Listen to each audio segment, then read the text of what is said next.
এরপর প্রশ্ন হলো আধুনিক বোরকাগুলো পরা যাবে কিনা। আধুনিক বোরকা আবার কোনগুলো ভাই? চিপা চিপা যেগুলো। আচ্ছা, আধুনিক বোরকা মানে হলো অনেক বেশি টাইট ফিট বোরকা অনেকে পরেন, আমাদের অনেক বোনরা পরেন। আবার অনেক বোনরা অনেক বেশি চাকচিক্যপূর্ণ বোরকা পরেন। এই আপনাদের এই নোয়াখালী লক্ষ্মীপুর এলাকাতে একটু বেশি, বিশেষ করে প্রবাসী লোক বেশি থাকে, তো এই জন্য ওই বিদেশ থেকে চাকচিক্যপূর্ণ বোরকাগুলো নিয়ে আসে। ভাই বোরকার উদ্দেশ্য কি? বোরকার উদ্দেশ্য হলো একজন নারীকে আল্লাহ তাআলা সুন্দর করে কোমল করে সৃষ্টি করার কারণে তার দিকে কোনো বাজে পুরুষ যাতে বাজে নজরে দেখতে না পারে, এই জন্য তার সৌন্দর্যকে ঢেকে রাখার জন্য হলো বোরকা। সেই বোরকাটা যদি এত চাকচিক্যপূর্ণ হয়, এত জাঁকজমকপূর্ণ হয়, এত সুন্দর হয়, এত টাইট ফিট হয় যে তার শরীরের বিভিন্ন অঙ্গ প্রত্যঙ্গ ফুটে ওঠে, আল্লাহ মাফ করুক, তাহলে সেই বোরকাটা তো নিজেই আবার ওই সৌন্দর্যের মধ্যেকার মানুষকে ডাকতেছে, সেই সৌন্দর্য দেখার জন্য মানুষকে আকৃষ্ট করতেছে। তাহলে সেই বোরকার উপরে বরং আরেকটা বোরকা লাগবে। বুঝেন নাই কথা? যেই বোরকা অনেক বেশি চাকচিক্যপূর্ণ জাঁকজমকপূর্ণ, ওইটার উপরে আবার আরেকটা কি লাগবে? বোরকা লাগবে। কারণ বোরকার কাজই হলো, আল্লাহ বলেছেন ওয়ালা ইউবদিনা যিনাতাহুন্না, নারীরা তাদের সৌন্দর্যকে যাত্রার কাছে, বাজারের লোকের কাছে, রাস্তার লোকের কাছে প্রকাশ করে বেড়াবে না। মুসলমান নারী সম্ভ্রান্ত, তার ইজ্জত সম্মান আছে, এটা খোলা কলার মতো না। মাসি বলবে, যে কেউ দেখে তাকে নিয়ে বাজে চিন্তা করবে। সম্ভ্রান্ত নারী নিজেকে ঢেকে ঢুকে রাখবে, তার পরিবারের লোকদের সামনে তিনি শুধুমাত্র স্বাভাবিক হবেন, আর বাইরের লোকেরা তাকে নিয়ে বাজে চিন্তা করবে, কল্পনা করে তিনি করতে দিবেন না। এটা তার ইজ্জতে বাঁধবে, তাকে নিয়ে মনে মনে জেনা করবে, এটা তার সম্মানে বাঁধবে। এর নাম মুসলমানরাকে নারী, তাকে বোরকা করতে বলা হয়েছে, পর্দা করতে বলা হয়েছে। সেই পর্দা যদি এরকম টেডি মার্কা পর্দা হয়, তাহলে তার উপরে আরেকটা কি লাগবে? পর্দা। আমাদের কিছু বোনরা আছেন নতুন হয়তো পর্দায় আসেন, নতুন দিনের পথে আসেন, তারা হয়তো প্রথমে এটা দিয়ে শুরু করেন, তাদেরকে আমরা অ্যাপ্রিশিয়েট করি, ওয়েলকাম করি। আস্তে আস্তে তারা ইনশাআল্লাহ পরিপূর্ণ পর্দা যাবেন সে আশা করি। কিন্তু আমাদের যে সমস্ত ভাইরা নিজেদের মা বোনের জন্য, স্ত্রীর জন্য বোরকা কিনেন, আপনারা এই বোরকাতে হাতে আপনার কাজ আছে কিনা, বুকে কাজ আছে কিনা, এবং কালারফুল কিনা, জাকজমক কিনা, আবার অনেক সময় ঢোলা তো দূরের কথা, ওটা টাইট দেখে কিনেন, এটা কখনো বোরকার উদ্দেশ্য পূরণ করে না। বোরকা পরা আর না পরা বেশিরভাগ ক্ষেত্রেই সমান। কথা বুঝাতে পারছি? গুনাহ হবে, মনে রাখবেন। দায়ুস কারে বলে জানেন? দায়ুস কে? দায়ুস সারা জীবন শুনে আসছেন, মহিলাদেরকে দায়ুস বলে, পুরুষরা হলো দায়ুস। আর দায়ুস আল্লাযী ইউকিরু ফি আহলিহি আল খাবাস, নবীজি বলেছেন দায়ুস হলো ওই পুরুষ, ওই লোক, যে লোক তার পরিবারের অশ্লীলতা, বেহায়াপনা, বেপরদা এগুলোকে সাপোর্ট করে যায়। আপনি নিজে এসব বোরকা কিনে দিবেন, আপনি দায়ুস হবেন। আর হাদিসে আসছে দায়ুস লা ইয়াদখুলুল জান্নাহ, দায়ুস জান্নাতে যাবে না। এই জন্য এই সমস্ত টেডি মার্কা বোরকা ছাড়বো তো ইনশাআল্লাহ। পর্দা করার মতো বোরকা পরবো, টেডি মার্কা বোরকা পরবো না। এবং আমাদের এই বৃহত্তর নোয়াখালী অঞ্চলের মানুষ ধার্মিক, সবচেয়ে বেশি দিনদার, সবচেয়ে বেশি আলেম ওলামা এই সমস্ত এলাকাতে, কিন্তু সেই এলাকাগুলোতে আজ টেডি বোরকাতে ভরে গেছে। আমরা এগুলোর বিরুদ্ধে ইনশাআল্লাহ কাজ করতে হবে, করবো তো ইনশাআল্লাহ। আল্লাহ আমাদেরকে তৌফিক দান করুন। ঘর থেকে বের হওয়ার সময় পেছন থেকে কেউ ডাক দিলে যাত্রা অশুভ হয়, এটা কি ধরনের বিশ্বাস? পেছন থেকে কেউ ডাক দিলে যাত্রা কি হয়? অশুভ হয়। মানে সামনে কোনো শনি অপেক্ষা করতেছে, এই তো? আচ্ছা, তো পিছন থেকে ডাক দিলে কি হবে? কোনো বিপদ হবে, এই তো? আল্লাহ মাফ করো, এই সময় এসেও যদি এই ধরনের কুসংস্কারাচ্ছন্ন বিশ্বাস আমাদের সমাজে এখনো থাকে, এটা তো আমাদের জন্য লজ্জার কথা ভাই। পিছন থেকে ডাক দেয়া, সামনে থেকে ডাক দেয়া, ডানে থেকে ডাক দেয়া, বামে থেকে ডাক দেওয়া, কোন দিক থেকে ডান ডাক দেওয়ার পরে হাদিসে কোনো নিষেধ নাই।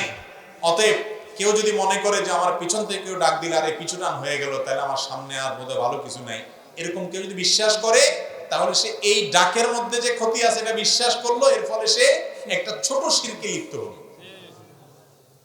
আমার ভালো ক্ষতির মালিক কে? আল্লাহ। সে সামনে থেকে দিছে ডাক না পিছে দিয়ে, তার ডাকে কি আসে যায়? আমি যদি মনে করি যে আল্লাহ ছাড়া কেউ আমার লাভ ক্ষতির মালিক না, তাহলে এই ডাকে কিছু হবে যাবে আমার? যদি বিশ্বাস করে যে পিছন থেকে ডাক পাইছি, হায় হায়, তাহলে আজকে কপালে খারাপ আছে, বাইরে আসার সময় ঝাড়ু দেখছি, সর্বনাশ, তাহলে কপালে ঝাড়ুই আছে আজকে সামনে। হ্যাঁ, কাকের ডাক শুনছি বাইরে হওয়ার সময়, সর্বনাশ, তাহলে শেষ, শনিবারে বাইরে হয়েছি, তাহলে শনি নিয়ে পাইছি আমারে। এরকম আজে বাজে এবং কুকথা আমাদের সমাজে একসময় ছিল, এখন এগুলো আলহামদুলিল্লাহ নাই। এখনো অনেকে বিশ্বাস করে, এটা লজ্জার কথা। মুসলমান মনে করবে তার লাভ লস এগুলোর মালিক কে? আল্লাহ। আমলের মাধ্যমে ভালো আশা করবে, বদামল করলে খারাপ হবে। কেউ যদি পিছনের দিক থেকে ডাকে অথবা সামনে ঝাড়ু দেখে, আবার দেখা যায় দোকানদার প্রথম কাস্টমার যদি বাকি চায় তো বলে কপাল আজকে শেষ সারাদিনের। আছে না এগুলা? এই দোকানদারদের এটা এখনো খুব শক্ত করে দোকানদার ধরে রাখছে যে বাকি চায়। প্রথম যদি এসে একজনের ভাঙতে চায় যে সারাদিন তাহলে আজকে এই কাম করতে করতে যাবে, এগুলো ফালতু কথা এবং অযথা কথা। যাত্রা নষ্ট হয় বলে আমার কিসের যাত্রা নষ্ট হওয়া? মুসলমানের সমস্ত কুসংস্কারে বিশ্বাস করতে পারে না। লাখ ক্ষতির মালিক কে? আল্লাহ। এই সমস্ত বাজে কথা বিশ্বাস করা যাবে না। এগুলা করলে ইমানের জন্য ক্ষতিকর হবে। আল্লাহকে কে সৃষ্টি করেছেন এমন প্রশ্ন বা কুমন্ত্রণা মনে আসলে কি বলতে হবে? ভাই, এরকম কোন বাজে চিন্তা যদি মনে আসে যে আমি দুনিয়াতে এইভাবে আসছি, সব আল্লাহ সৃষ্টি করছেন, তাহলে আল্লাহর কে সৃষ্টি করছেন, এরকম যদি মনে আসে, তাহলে সেক্ষেত্রে আপনি বুঝবেন আপনার ভিতরে ঈমান আছে। সাথে সাথে একটা শুকর আদায় করে, এটা খুশির খবর। মনের ভিতরে এরকম বাজে চিন্তা আসলে তখন বুঝবেন যে আপনার ভিতরে ঈমান আছে। কিভাবে বুঝবেন সেটা বলতেছে। একবার এক সাহাবী তিনি রাসূল আকরাম সাল্লাল্লাহু আলাইহি ওয়াসাল্লামকে এই কথাটা বলেছেন, ইয়া রাসূলুল্লাহ, আল্লাহ সম্পর্কে আমার মনে বাজে চিন্তা আসে। তখন নবী সাল্লাল্লাহু আলাইহি ওয়াসাল্লাম বলেছেন যে যাকা নাফসুল ঈমান, এটাই তো ঈমান। ভাই, যে ঘরে সম্পদ আছে সেখানে চোর যায়, যে ঘরে সম্পদ আছে সেখানে, যেটা নাস্তিক ওটার মনে এগুলো আসে না, যেটা বেঈমান ওটার মনে এগুলা। আপনি আল্লাহর প্রতি ঈমান আনছেন, দেখো যে ইবলিস ও তো বসে নাই, ও আপনার মনের ভিতরে খোঁচায়। কি করে? খোঁচায়, এই কথা ঢুকায়, ওই কথা ঢুকায়, এই কথা আপনার ফুসলায়, ওই কুমন্ত্রণা দেয়, বিভিন্ন রকমের ডিস্টার্ব আপনার মনের ভিতরে করে, যাতে করে আপনি বেঈমান হয়ে যান। এগুলো যখনই মনে আসবে আপনি তখন বুঝবেন যে ও শয়তান নারে তো ধরে ফেলছি, এটা তো আমারে খোঁচাইতেছে, এটা তো আমারে খোঁচাইতেছে। সাথে সাথে তখন বলবেন আমানতু বিল্লাহ। কি বলবেন তখন? আমানতু বিল্লাহ। আর বাম দিক দিয়ে তিনবার থুতু ফেলবেন। মানুষটা দেখে ফেলায় না, থুতু ফেলানো মানে আবার এক গালবর্তি থুতু না, একবারে শুইর আগে যেরকম থুতু তিনবার ফেলে আমানতু বিল্লাহ পড়বেন। কারণ বাম দিক থেকে শয়তান মানুষকে এই কুমন্ত্রণাটা অ্যাটাকটা করে। বুঝতে পেরেছেন? এই জন্য হাদিসে নবী সাল্লাল্লাহু আলাইহি ওয়াসাল্লাম আমাদেরকে শিক্ষা দিয়েছেন আল্লাহ সম্পর্কে বাজে চিন্তা আসলে এই চিন্তা করবেন। এবার আসেন মূল এই প্রশ্নের উত্তরে। আল্লাহকে কে সৃষ্টি করেছেন? এই প্রশ্ন যে করতেছে তার এই প্রশ্নটার গোড়ায় ভুল। কেমনে গোড়ায় ভুল আমি বলি। আল্লাহ কি সৃষ্টি না স্রষ্টা? সৃষ্টি যে তাকে না কে সৃষ্টি করছে এই প্রশ্ন করা যায়। যে নিজেই স্রষ্টা তার সম্পর্কে তাকে কে সৃষ্টি করেছে এটা যদি প্রশ্ন করেন তাহলে তিনি স্রষ্টা হলেন, তিনি তো সৃষ্টি হয়ে গেলেন।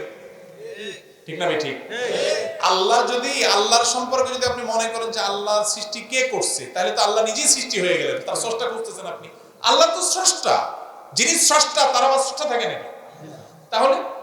তাহলে বুঝতে হবে এটা ইবলিস চোরা আপনার মনের ভিতরে উটিস পিটিস করতেছে ঈমানটা নষ্ট করার জন্য। এটা মনে আসার সাথে সাথে আল্লাহ শুকর আদায় করবেন, আমি ঈমানদার, আমার ঘরে চোর আসছে, ইবলিস আসছে। সাথে সাথে আমানতু বিল্লাহ, আল্লাহ প্রতি আমি ঈমান আনলাম, বিশ্বাস করবেন, দেখবেন যে পালাইছে শয়তান। আল্লাহ তাআলা আমাদেরকে হেফাজত করুন। আমিন। এরপর প্রশ্ন হলো, প্রথমে আমার জন্য দোয়া করবেন যেন আমি একজন ভালো মুসলিম হতে পারি। আমার বাড়ির বেশিরভাগ মানুষের লাইফস্টাইল প্যাটার্ন দেখে আমি যেটা বুঝলাম সেটা হচ্ছে তাদের বেশিরভাগই শেষ বয়সে যে নামাজ, দাড়ি, টুপি, সুন্নতের প্রতি যত্নবান হয়েছে, যেটা অবশ্যই প্রশংসনীয়। তবে সেই সাথে সঠিক বয়স থেকে দ্বীন ইসলামকে সঠিকভাবে বুকে ধারণা পালন না করার কারণে আতর, টুপি, পাঞ্জাবির প্রতি শেষ বয়সে যত্নবান হওয়া, এদের বেশিরভাগ অংশেরই চিন্তা চেতনা বেশিরভাগ সময় দুনিয়ামুখী। ৫ ওয়াক্ত নামাজ মসজিদে জামাত পড়লেও এনাদের বেশিরভাগই নিজেদের স্ত্রী লোকদের পর্দার ব্যাপারে একেবারে উদাসীন। আর সেই সাথে গীবত গিরিত আছে। ইসলামের সাথে সাংঘর্ষিক প্রচলিত ভ্রান্ত সামাজিকতা পালন ওনাদের বেশিরভাগ সব থেকে বড় সুন্নাহ। আমার ভয় হয় হয়তো সেই দিনে আমার নিজের কেউ থাকতে পারেন। নামধারী এসব মুন্সিদের ব্যাপারে কোরআন হাদিস ভিত্তিক আপনার মতামত নসিহত জানাবেন। তো 3 মাইল লম্বা প্রশ্ন রে ভাই, এত বড় প্রশ্ন উত্তর দিতে অনেক সময় লাগবে, কিন্তু প্রশ্নটা খুব দরকারি। বড় প্রশ্ন হলেও অনেক সুন্দর প্রশ্ন। আমরা বেশিরভাগ মানুষই হলাম নামকা ওয়াস্তে মুসলমান, নামকা ওয়াস্তে মুসলমান। আমরা হলাম মুসলমান বাই চান্স। মুসলমান কয় প্রকার ভাই? 2 প্রকার। একটা হলো মুসলমান বাই চান্স, আর একটা হলো মুসলমান বাই চয়েস। বাই চান্স মুসলমান বুঝেন? মানে আমার বাপ মুসলমান, মা মুসলমান, তাদের ঘরে জন্ম হয়েছে তাই আমি মুসলমান হয়ে গেছি, এটা হলো বাই চান্সে মুসলমান। আর বাই চয়েসে মুসলমান হলো ইসলাম কি, আল্লাহ কি বলছেন, রাসূল কি বলছেন, কেন করতে হবে বুঝলাম, যা মানলাম সাথে সাথে আমল করলাম, এর নাম হলো বাই চয়েস মুসলমান। সাহাবীরা ছিলেন বাই চয়েস মুসলমান। ওনারা জাইনা শুনে বুঝা বুঝা মুসলমান হয়েছে। আমাদের মতো আন্ডা দুন্দা আর শুনে শুনে দেখে দেখে জন্মসূত্রে মুসলমান ওনারা ছিলেন না। ভাই, ধনী 2 প্রকার। ধনী কয় প্রকার? এক কিসিমের ধনী আছে নিজে কষ্ট করে পরিশ্রম করে মাথার ঘাম পায়ে ফেলে তিল তিল করে সম্পদ গড়ে তুলে ধনী হয়েছে, এটা হলো এক রকমের ধনী। আরেক রকমের ধনী আছে যেই ধনী লোকটা মূলত বাপের সম্পদ পাইয়া ধনী হয়ে গেছে, কোনো কষ্ট করা লাগে নাই। এই দ্বিতীয় কিসিমের ধনী ধন ধরে রাখতে পারে না, আর প্রথম কিসিমের ধনী ধন ধরে রাখতে পারে।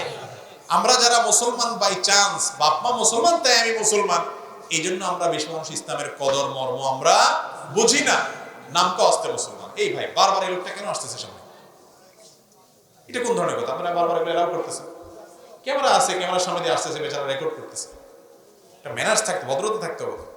এতক্ষণ ঘন ঘন যদি উঠেন সামনে ডিস্টার্ব হয়। জি, তো যেটা বলতেছিলাম যে রাসূল আকরাম সাল্লাল্লাহু আলাইহি ওয়াসাল্লাম আমাদেরকে যে দিন দিয়ে গেছেন সেই দিনটা পরিপূর্ণ মানতে হবে না আধা আধা মানলে চলবে? জান্নাতে কি অর্ধেক যাওয়ার কোনো সিস্টেম আছে? যে আল্লাহ শরীরে অর্ধেক তুমি জান্নাতে দিলে হবে শুধু, এরকম কোনো সিস্টেম আছে? এই জন্য আল্লাহ বলেছেন উদখুলু ফিস সিলমি, ইসলামে পরিপূর্ণভাবে দাখিল হও। যারা শুধু নামাজ কালামটা পড়েন, পর্দা করেন না, চোখের হেফাজত করেন না, তারা কখনো পরিপূর্ণ মুসলমান হয় না। পরিপূর্ণ মুসলমান হতে হবে। আল্লাহ আমাদেরকে তৌফিক দান করুন। এবং এটার জন্য তরুণদেরকে জাগ্রত হবে, যুবকদেরকে জাগতে হবে। আপনারা আদর্শ মুসলমান হতে হবে। এই যে ভাবালুতে আসতেছে, 31 নাইট আছে, 2 নম্বরেই আসতেছে, অন্যদের বিধর্মীদের কালচারকে নিজের গায়ে মাখবেন না। আপনি মুসলমানের সন্তান, আপনার তরুণ হিসেবে আনন্দ বিনোদন আছে শরীয়তের সীমানায় থেকে, সেটা করবেন। তাহলে ইনশাআল্লাহ আপনি নামমাত্র মুসলমান হবেন না, খাঁটি মুসলমান হতে পারবেন। আমাদের যে ভাই দোয়া করছেন, আমরা তার জন্য, তার পরিবারের জন্য দোয়া করি। যিনি প্রশ্ন করেছেন, আল্লাহ যেন আমাদের সবাইকে পরিপূর্ণ ইসলামে দাখিল হওয়ার তৌফিক দান করেন। আদা মুসলমানের কোনো মূল্য আল্লাহর কাছে নাই। সব দিক থেকে মুসলমান হইতে। অনেক লোক দেখবেন দাঁড়ি টুপিয়ে মুসলমান, গায়ে গোতরে মুসলমান, আর একজন জমি ঠেলে, আছে না নেই? আর একজন লাউটা ধরে টান দেয়, আছে না নেই? আর একজনের চান্স বলে একটু গুতা মারে, ক্ষতি করে, আছে না নাই? এই টাইপের মুসলমান, এই লেবাসে পোশাক মুসলমানের জন্য জান্নাত। জান্নাত হলো কাজে কর্মে, আচারে আচরণে, লেনদেনে, অন্যের অধিকারে, আল্লাহর ইবাদতে, সব কিছুতে মুসলমান। এর জন্য জান্নাতি হলো খাঁটি মুসলমান। ভেজাল মুসলমানের জন্য কি নাই? জান্নাত। ভাই জান্নাতে কোনো ভেজাল নেমত দিবে আল্লাহ? তাহলে আল্লাহর কাছে ইসলাম যেটা নিয়ে যেতে হবে সেটাও নির্ভেজাল হইতে হবে, কোনো ভেজাল থাকতে পারবে না। আমাদের অনেক ভাই বোন আছেন, মুরব্বীরা আছেন, নামাজ কালাম পড়ে, কপালে দাগ ফেলে দিছে, মাগার ছেলে মেয়েদের একজনের প্রতি জুলুম করতেছে, আরেকজনের বেশি দিয়ে দিচ্ছে, আছে না নাই? একজনের দিকে টানে টানে শুধু, আরেকজনের দেখতেই পারে না, আছে না নাই? এটা কি হালাল না হারাম? হারাম। আপনি এক ছেলেকে সম্পদ লেখা দিয়েছেন, আরেকজনকে দেন নাই, গুনাহ, জায়েজ নাই আপনার জন্য। এটা ইনসাফের খেলাফ করছেন, আল্লাহ নিষেধ, আল্লাহ রাসূল নিষেধ করেছেন। কিন্তু আপনি নামাজ পড়েন, আপনি মাশাআল্লাহ টুপি পড়েন, হুজুর মানুষ আপনি উল্টা পাল্টা করেন, এগুলো করা যাবে? আল্লাহ তাআলা আমাদেরকে বুঝার তৌফিক দান করুন। ভাই যারা এখন প্রশ্ন দিতেছেন, কষ্ট করতেছেন অযথা, এই প্রশ্ন উত্তর দেওয়া হবে না। প্রশ্ন যা নেয়া হয়ে গেছে, নতুন করে আর নেব না। এবার দিলে তো ফজর পর্যন্ত চলবে। ভাই আপনারা কি ফজর পর্যন্ত অসন্তে রাজি আছেন? রাজি না। নোয়াখালীর মানুষ চালাক, সব এলাকার মানুষ বলে রাজি আছে, এটা বলে রাজি নেই। ঠিক আছে ভাই, রাজি থাকবেন কেন? ফজর পড়া লাগবে না? তাহলে ফজর পড়তে হলে তাড়াতাড়ি শেষ করতে হবে, বেশি রাত করা। ক্লাসে ছাত্রছাত্রীদের সামনে শিক্ষক যখন আলেম ওলামাদের নামে মিথ্যা অপবাদ দিবে বা সমালোচনা করবে, তখন ছাত্রছাত্রীদের করণীয় কি? শিক্ষক হোক আর যেই হোক, কেউ যদি অন্যায় কথা বলে, আলেম ওলামাদেরকে গালিগালাজ করে, মন্দ কথা বলে, যদি সামর্থ্য থাকে, সুযোগ থাকে, বিনয়ের সাথে, ভদ্রতার সাথে শিক্ষক যদি গুরুজন, তার সামনে সুন্দর ভাষায় প্রতিবাদ করবেন। আর যদি প্রতিবাদ করতে গিয়ে সেখানে ঝামেলার তৈরি হয়, উল্টে আরো বিপদ হয়, তাহলে মনে মনে তার সেই নিন্দা কাজকে ঘৃণা জানাবেন। এটা ইমানের সবচেয়ে দুর্বলতম স্তর। শিক্ষক উল্টাপাল্টা বললে কি সেটা মানতে হবে? এমনকি কোনো হুজুরও যদি উল্টাপাল্টা বলে, আমি এখান থেকে কিছু উল্টাপাল্টা বলি, সেটা আপনি কি মানবেন? মানতে হবে আপনার। আমরা মুসলমান, কাউকে অন্ধভাবে মানবো না। কোরআন হাদিসের ভিতরে ভালো কথা যতক্ষণ বলবে তাকে মানবো, সে আমার পক্ষের হোক বিপক্ষের হোক। আর উল্টাপাল্টা কথা যে বলবে, সে আমার বাপ হলেও মানবো না, শিক্ষক হলেও মানবো না। তবে বেয়াদবি করবো না, যাকে যেভাবে সম্ভব সেভাবে বুঝাবো, না হলে নিজের ঈমান নিজে বাঁচাবো। কথা কি বুঝাতে পারছেন? আল্লাহ আমাদের বোঝার তৌফিক দান করুন। মসজিদুল হারাম আবার হারাম খাওয়া নিষেধ, এই দুইটার মধ্যে পার্থক্য কি? সুন্দর প্রশ্ন তো। মসজিদুল হারাম আমরা সম্মান দিয়া বলি, মক্কার মসজিদটা মসজিদুল হারাম। হ্যাঁ, আল্লাহ কোরআনে বলেছেন সুবহানাল্লাযী আসরা বিআবদিহি লাইলাম মিনাল মাসজিদিল হারাম ইলাল মাসজিদিল আকসা। মসজিদে হারাম আল্লাহ নিজে বলেছেন, আবার বলতেছে হারাম খাওয়া আল্লাহ নিষেধ করছেন। তাহলে এই হারাম খারাপ, আবার ওই মসজিদে হারাম ভালো কেমনে? একই হারাম এখানে ভালো এখানে খারাপ কেমনে হয়ে যায়? সুন্দর প্রশ্ন। ভাইরা আমার, হারামিন এই শব্দটার মূল অর্থ হলো সম্মান। মূল অর্থ কি? সম্মান, মর্যাদা। এই জন্য আরবে, মিডিল ইস্টে মহিলাদেরকে বলে হারিম, মানে তারা সম্মানের পাত্রী, মর্যাদার পাত্রী। তাদের দিকে অবমর্যাদা দৃষ্টিতে তাকাতে হয় না, বা তাকাতে হয় না হারাম ভাবে, এবং তাদের মর্যাদাহীন হয় এমন কোনো কাজ করতে হয় না, হারিম বলা হয়। এই হুরমত শব্দের অর্থ হলো সম্মান। মূলত মসজিদুল হারাম সম্মানিত মসজিদ বলে, এটা তো বুঝলাম। এখন আমরা যেটা খাওয়া হারাম, দেখা হারাম, করা হারাম বলি, সেটারে আমরা সম্মানিত বলি, মানে কি সম্মান করে এটা করবো না।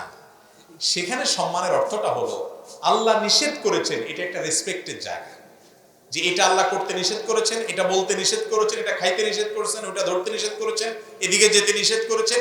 আল্লাহ যেগুলোকে নিষেধ করেছেন এগুলো হলো সীমানা। এই সীমানাটা লঙ্ঘন করাটা আল্লাহর সম্মানার্থে উচিত না। আমরা এই কাজটা কেন করি না? আল্লাহর সম্মানে করি না, আল্লাহর নিষেধের নির্দেশের সম্মানে করি না, সেই জন্য এটাকে হারাম বলা হয়। অর্থাৎ আল্লাহর সম্মানার্থে যেটা করা হয় না সেটার নাম কি? হারাম। তাহলে হারাম, হুরমত শব্দের মূল অর্থটা কি? সম্মান। এছাড়া মসজিদুল হারামকে মসজিদে হারাম বলার আরেকটা কারণ আছে। এই মসজিদে অনেক কাজ করা যায় না হারাম, যেটা অন্য জায়গায় করা যায়। এহরাম পরা অবস্থায় এখানে কোনো মশামাছিও মারা যায় না। হালাল না হারাম সেটা? এহরাম করে উমরা করতে গেছেন, হজ করতে গেছেন, ওই অবস্থা হারামের এরিয়াতে ঢুকলে মশামাছিও মারা যায় না। সম্মানিত সেখানে আল্লাহ তাআলা কিছু বিশেষ জিনিসকে হারাম করেছেন, এবং সেই সম্মানার্থে মসজিদুল হারাম বলা হয়। তাহলে হারাম শব্দের হুরমত মূলধাতু যেটা, সেটার মূল অর্থটা হলো সম্মান। এই সম্মান থেকে মসজিদুল হারাম সম্মানিত মসজিদ, সেখানে অনেক কিছু করা নিষেধ। আবার যেগুলো আল্লাহ নিষেধ করেছেন সেগুলো আমরা করি না কেন? আল্লাহর সম্মানে সেগুলো নিষেধ। সেই জন্য আল্লাহর সম্মান, নির্দেশের সম্মান রক্ষা করতে গিয়ে যদি করি না, এই জন্য সেগুলোর নাম কি? হারাম।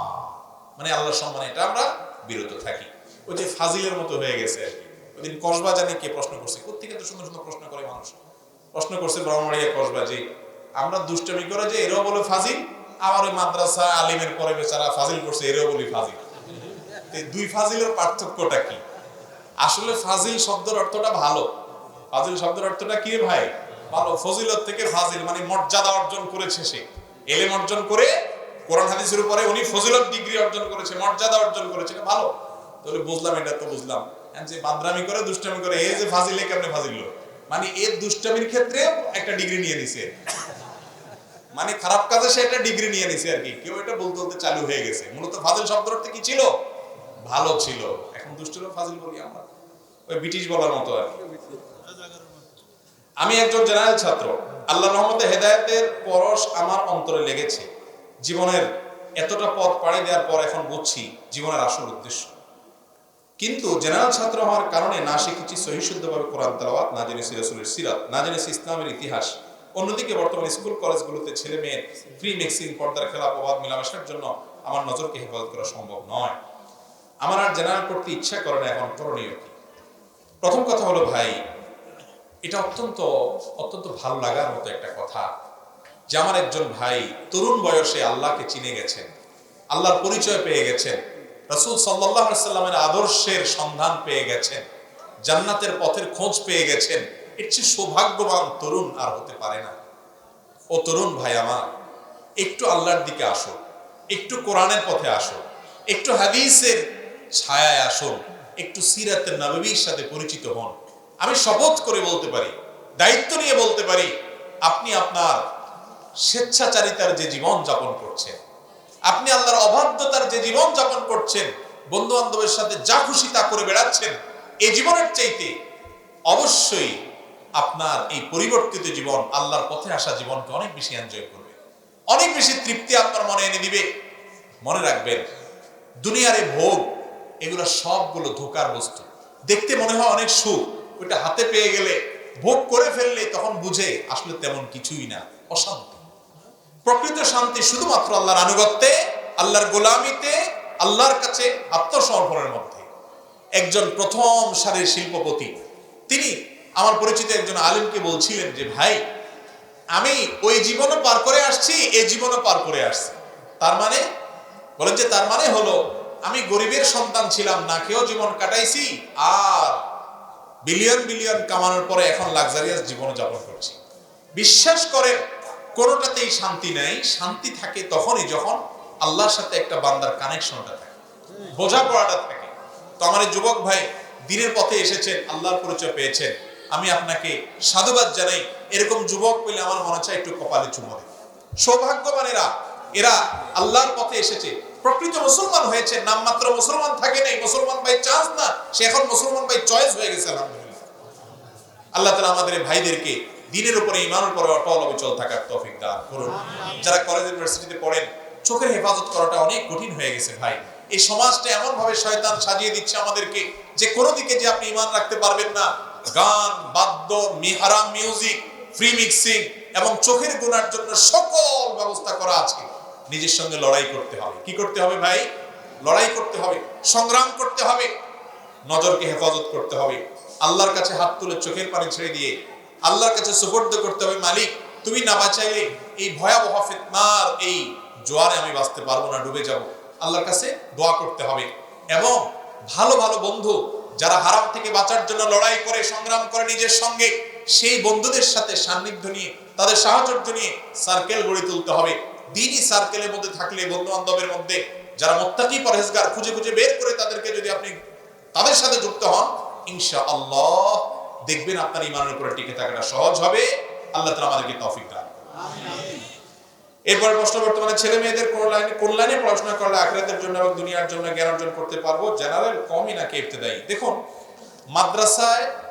মাদ্রাসায় যদি আপনি আপনার সন্তানকে ভর্তি করান, দেখে শুনে করাবেন যে কোন মাদ্রাসায় পড়াশোনা ভালো, উস্তাদ যারা আছে তাদের কথা এবং কাজে মিল আছে, নিজেদের মধ্যে আমল আছে, পরিবেশ ভালো আছে, দেখবেন।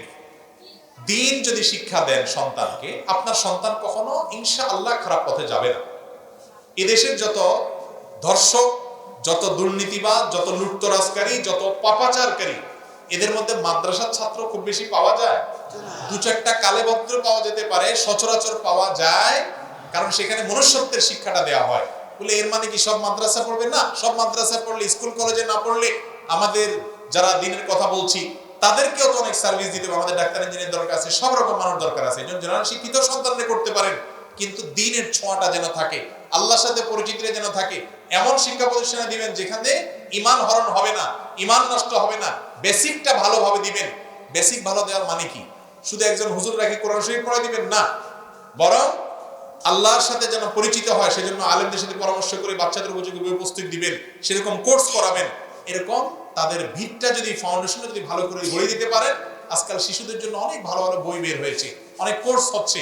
বিশেষ করে ইবতেদায়ী এবং প্রাইমারি লেভেলটা যদি কোনো মাদ্রাসার উপরে ভিত গড়ে দেন এবং এরপরে পারিবারিকভাবে তাকে যদি দ্বীনি তালিম দেন, পরিবেশটা ভালো দেন, সে ইনশাআল্লাহ কলেজে যাক, ইউনিভার্সিটিতে যাক, পৃথিবীর যেখানেই যাক, তার ভিতরে দ্বীনের ছোঁয়া ইনশাআল্লাহ থাকবে।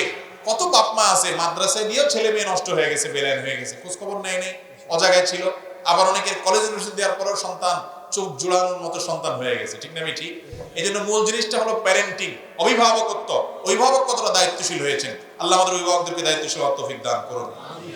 মসজিদের দায়িত্ব বা পদ যদি জোর করে নেয়, সেই পদ কবুল হবে কিনা? কার কাছে কবুল হবে? এটা আল্লাহর ঘরে মাস্তানি করে যদি কেউ পদ নেয়, এটা শয়তানের কাছে কবুল হয়ে যাবে। শয়তান বলবে হ্যাঁ তোমার এটা আমি কবুল করছি। আল্লাহর ঘরে মাস্তানি করে যদি পদ নেয়, তো এই পদ কিভাবে কবুল হবে? হ্যাঁ, যদি কেউ অন্যায় আছে, সে অন্যায় বন্ধ করার জন্য সে অগ্রসর হয়ে আগায়, তাহলে তো ভিন্ন কথা, এটা তো ভালো কাজ। কিন্তু মনে রাখবেন, আল্লাহর ঘরে জবরদখল করে ঢুকা, মাস্তানি করা, মাতবর সাজা, সভাপতি সেক্রেটারি হওয়ার জন্য লাফালাফি করা, অথচ নিজের নামাজের খবর নাই, ঈমান আমলের খোঁজ খবর নাই, নিজের মুসলমান হওয়ার খোঁজ খবর নাই। অনেকে মনে করে যে আল্লাহর ঘরে এরকম কাজ কাম করে আমরা বোধহয় পার পেয়ে যাবো, ব্যক্তিগত আমল আর লাগবে না। এরকম সোজা দুনিয়ার রাজনীতিবিদ নেতাদের চামচামি করলে আর আকাম করলেও তারা পার করে দেয়, কিন্তু আমার আল্লাহর কাছে এরকম কোনো সিস্টেম নাই। আমার আল্লাহর কাছে সিস্টেম হলো ফামাইয়া আমাল মিসকালা যাররাতিন খায়রান ইয়ারা ওয়া মাইয়া আমাল মিসকালা যাররাতিন, আমলের সাথে পরিচয়, আর কিছুর সাথে। তুমি কার ছেলে, কার ইয়া করছো, কোন মসজিদের সভাপতি, কোন মাদ্রাসার সেক্রেটারি, কোন মসজিদের ইমাম, আর কোন মাহফিলের বক্তা, এগুলো আল্লাহর কাছে পরিচয় নেই। আল্লাহর কাছে পরিচয় তোমার আমল কি। ঠিক না ভাই? ঠিক। অতএব মসজিদ কমিটির পদ পায় কি হবে রে ভাই, আর মাতবরি মাস্তানি করলে অন্য জায়গায় করেন, আল্লাহর ঘর নিয়ে করেন না, আগুন নিয়ে খেলা করেন না। মসজিদের দায়িত্ব তাদেরকে দিবেন, এলাকার মুরব্বীরা যারা 5 ওয়াক্ত নামাজ পড়ে, আল্লাহর প্রতি বিশ্বাস রাখে, আখিরাতে বিশ্বাস করে, যাকাত দেয়, আল্লাহ ছাড়া কাউকে পরোয়া করে না। এই 4 গুণে বিশিষ্ট মুসল্লির নাম। মক্কাতে যারা গেছেন বা রেডিও টেলিভিশনে দেখছেন, ছবিতে দেখছেন, কাবার যে কালো গিলাপি ঘোরা ঘর, এই ঘর, এটার এক পাশে দেখবেন বুক পরিমাণ ওয়াল দেওয়া আছে, এটারে বলে হাতিমে কাবা। এই জায়গাটা কাবার ভিতরের অংশ ছিল ইব্রাহিম আলাইহিস সালামের কাবা। রাসূল করিম সাল্লাল্লাহু আলাইহি সাল্লামের দাদা আব্দুল মুত্তালিব যখন দায়িত্ব নিয়ে এটাকে পুনর্নির্মাণ করছেন, অনেক পুরান হয়ে গেছে, চোট ঢুকে পড়ে, ভেঙে পড়ে পড়ার মতো অবস্থা, উনি যখন পুনরায় নির্মাণ করার উদ্যোগ নিয়েছেন, তখন তিনি ঘোষণা দিয়েছেন হালাল টাকা ছাড়া কোনো টাকা আল্লাহর ঘরে লাগাবো না। আর সমাজে হালাল টাকা বেশি না হারাম টাকা বেশি? হারাম টাকা বেশি, হালাল টাকা কম। তো টাকার অভাব হয়েছে, যার কারণে এই অংশটাকে মসজিদের ভিতরে ইনক্লুড করতে পারে না, এটাকে বারান্দার মতো বানায় রাখছে টাকার অভাবে। সেই স্মৃতি এখনো ধরে রাখা হয়েছে, সেই 1450 বছর আগের। আমরা সেই আদর্শে অনুপ্রাণিত হওয়ার কথা। তারা তখনকার কাবার মানুষরা মুশরিক ছিল, শিরকে নিমজ্জিত ছিল, তারা পর্যন্ত হালাল হারাম বুঝতো, যে নিজেরা যা করি না করি আল্লাহর ঘরে হারামটা খাওয়াবো না। আর আমাদের অবস্থা হলো বড় চোর, বড় ডাকায়, 3 চোর, গম চোর, ওটার ধরে সভাপতি সেক্রেটারি। আবার সবাই তো একরকম না। আল্লাহ তাআলা অনেককে পয়সাও দিয়েছেন, তিনি হক হালালেও চলার চেষ্টা করেন, এরকম ভালো মানুষও আছে আলহামদুলিল্লাহ, তাদেরকে আমরা ওয়েলকাম করি। কিন্তু মুরব্বীরা মসজিদে শুধুমাত্র চাকচিক্য করার জন্য ওই চোর ডাকাত ধরে সভাপতি সেক্রেটারি বানাবেন না, একজন নামাজি মানুষ বানাবেন। হক হালালি চলে, নীতি নৈতিকের কথা বলে সে মানুষকে বানাবেন, মনে থাকবে তো ইনশাআল্লাহ। আর তরুণরা এখন যারা উদীয়মান, তাদেরকে অগ্রসর রাখবেন, তারা মুরব্বীদের পরামর্শ নিয়ে সামনে আগাবেন। মনে রাখবেন, মসজিদ ওয়ালের নাম না, টাইলসের নাম না, মসজিদ মুসল্লির নাম। মুসল্লি যখন মানুষ হবে, মজবুত হবে, ওইটাই আসল মসজিদ। মসজিদ চাকচিক্যপূর্ণ হলে মসজিদের সব মুসল্লি সব 2 নম্বর, এই মসজিদের কোনো মানে নাই। এরপরে প্রশ্ন হলো, ফরজ নামাজরত অবস্থায় কেউ ডাকলে সাড়া দেওয়া যাবে কিনা? আপনি ফরজ নামাজে দাঁড়াইছেন, এই অবস্থায় যদি কেউ ডাক দেয় আপনি যাবেন কিনা? উত্তর হলো না। ফরজ নামাজ অবস্থায় কেউ ডাক দিলে আপনি যাবেন না। আপনার মা যদি ডাক দেয় এবং সেই ডাকটা শুনে আপনি বুঝেন যে মা কোনো বিপদে আছে এবং খুব জরুরি ডাক দিচ্ছেন, সাধারণ কোনো ডাক না, তাহলে তাড়াতাড়ি নামাজটা সংক্ষিপ্ত করে চলে যাবেন। আর যদি নফল নামাজে থাকেন, তাহলে মায়ের ডাক শুনলে নামাজ বাদ দিয়ে চলে যেতে হবে। নামাজ ছেড়ে দিয়ে, নফল নামাজ ছেড়ে দিয়ে মায়ের ডাকে চলে যেতে হবে। যদি বুঝেন যে মা আপনাকে সিরিয়াসলি কি করছে, ডাক দিয়েছেন কোনো দরকারে, কোনো প্রয়োজন হয়েছে, কোনো ঠেকা হয়েছে, তখন নামাজ বাদ দিয়ে চলে যেতে হবে। আর যদি আপনি নামাজরত অবস্থায়, ফরজ হোক, দেখতেছেন কোনো মানুষ বিপদে পড়ে গেছে, একটা বাচ্চা পানিতে পড়ে যাচ্ছে, তার নামাজ বাদ দিয়ে আপনি তার জীবন রক্ষা করবেন। কথা বুঝাতে পারছে?